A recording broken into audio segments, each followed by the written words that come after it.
Hello everyone, welcome to Vidya Mandir I I T NEET cell आणि मी आहे संदीप पाटील. आज तुम्ही एक महत्त्वाचा प्रश्न बघणार आहे इलेक्ट्रॉनिक कॉन्फिगरेशनमध्ये, जो 12th standard D block elements किंवा ट्रान्झिशन मेटल्समध्येही महत्त्वाचा प्रश्न आहे. तो म्हणजे anomalous electronic configuration or exceptional electronic configuration of chromium and copper.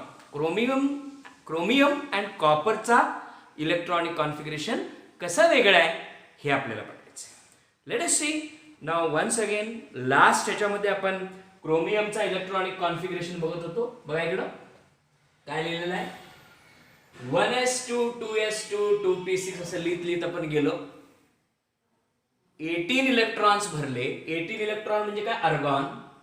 मग राहिले किती 18 भरल्यानंतर ॲटॉमिक नंबर क्रोमियमचा 24 आहे.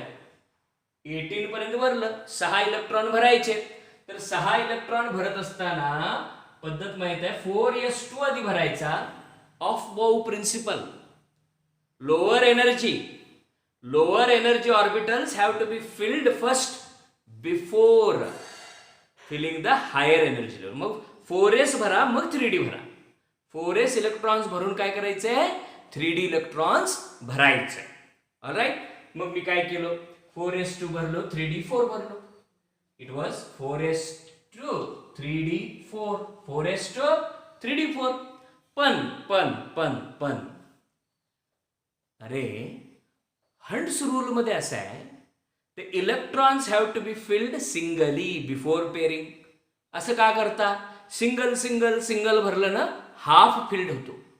आणि स्टेबिलिटीचा रूल काय म्हणतो, half filled atomic orbitals are relatively more stable than incompletely filled. Fully filled देखील स्टेबल असतं. म्हणजे आपण काय करायचं, 3d5 केलं. टोटल डी सबशेलची कॅपॅसिटी 10 इलेक्ट्रॉनची आहे, तर 3d5 केलं. 3d5 केलं ना तर हा फिल्ड होईल तो. म्हणून इट विल बी 3d4 च्या ऐवजी 4s चा जंप करतो. Jump. Okay. So that jump is nothing but here. बघा, here will have 4s2 will jump here and it will having काय असणार आहे, 4s1 असणार आहे. आणि 3d5 means it is half filled. So half filled atomic orbitals are more stable. असं. So chromium expected electronic configuration काय होतं क्रोमियमचं, 3d4 4s2 3d4 यायला पाहिजे होतं. पण ऑब्झर्व्ड काय आलं, ऑब्झर्व्ड. आपण एक्सपेक्ट काय केलं, फॉर्म्युलेनुसार काय आलं, एक्सपेक्टेड काय आलं, 4s2 3d4. But ऑब्झर्व्ड was 4s1 3d5. 3d5 कशासाठी, for extra stability. Half filled atomic orbitals or fully filled atomic orbitals are relatively more stable. कळालं का. त्यानंतर म्हणजे लक्षात आलं ना, क्रोमियम अँड कॉपर हटके electronic configuration, exceptional electronic configuration of chromium and copper. Explain the हटके or anomalous. काय शब्द आले बघा, anomalous. Semi English Marathi medium वाले ह्या शाब्दिक चकमकीत ठार व्हायचं नाही, लक्षात ठेवायचं. शब्द समानार्थी शब्द आहे तो. anomalous मीन्स इरेग्युलर, जे नॉर्मल नॉर्म्स प्रमाणे होत नाहीये ते. ओके. क्रोमियम. आता कॉपरचं इलेक्ट्रॉनिक कॉन्फिगरेशन आपल्याला लिहायचं. We want to write the electronic configuration of copper. नाव सी, scandium, titanium, vanadium, chromium, manganese. म्हणजे सायन्स टीचर विचारतात क्रोमियमचं मन, फेको निकू कू सीयू copper. Atomic number 29. So atomic number 29चं कसं लिहायचं. So when we write the electronic configuration of chromium, तुम्हाला कळालं काय वेगळेपण आहे. आणि आता आपल्याला लिहायचं आहे कॉपरचं. So what is the electronic configuration of copper, 29 आहे. ॲटॉमिक नंबर 29 आहे. तर तुम्ही काय केला, आर्गॉन पर्यंत भरला म्हणे. आर्गॉन कसं भरला, 1s2 2s2 2p6 3s2 according to aufbau principle. What is the aufbau principle? Lower energy आधी भरा, मग हायर एनर्जी कडे जा. Okay, move on to higher energy, lower to higher. ठीक आहे, मग आर्गॉन झालं. And here we write 4s2 3d9.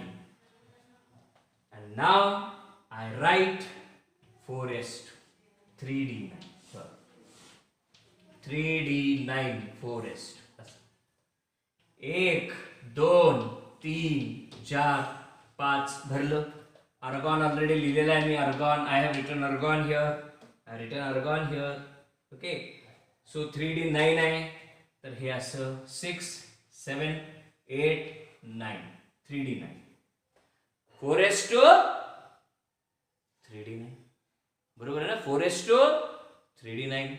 मग आता for extra stability that D should be fully filled.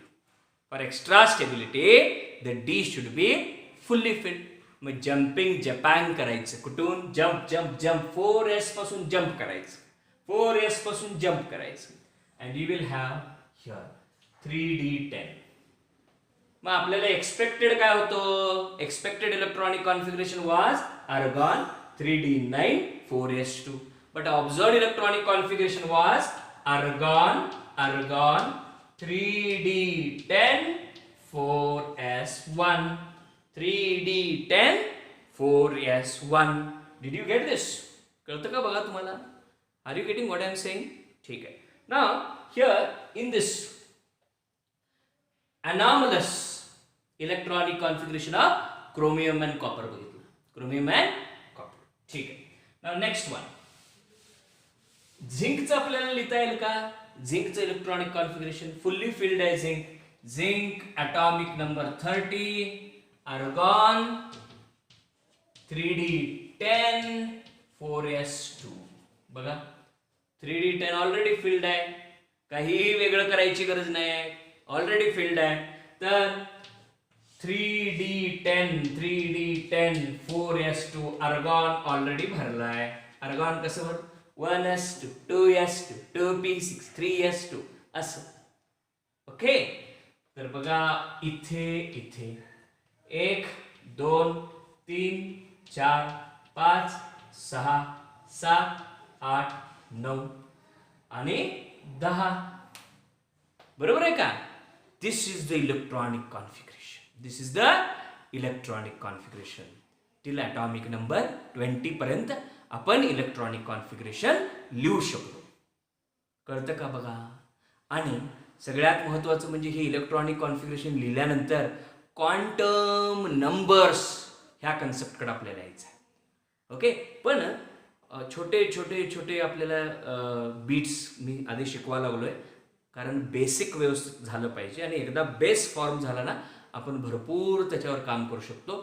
तुम्ही काय करा, सगळ्यात महत्त्वाची गोष्ट की सगळे टीचर्स जे आहेत सगळ्या सब्जेक्टचे, ते आपले आपले सेल नंबर्स देतीलच, व्हॉट्सअप नंबर देतील. तर तुम्हाला जे काही क्वेरीज आहेत ते क्वेरीजसाठी तुम्ही त्या नंबरवर फोन करू शकता, किंवा you can leave a WhatsApp message तुम्ही करा.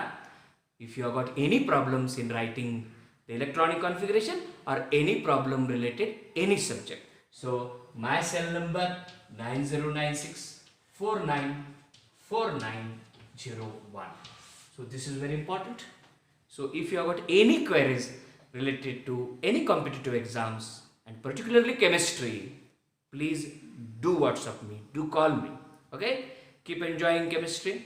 And next, हा इथं बीट संपतोय म्हणून आपल्याला थांबावं लागतं. आणि next is quantum numbers. Thank you.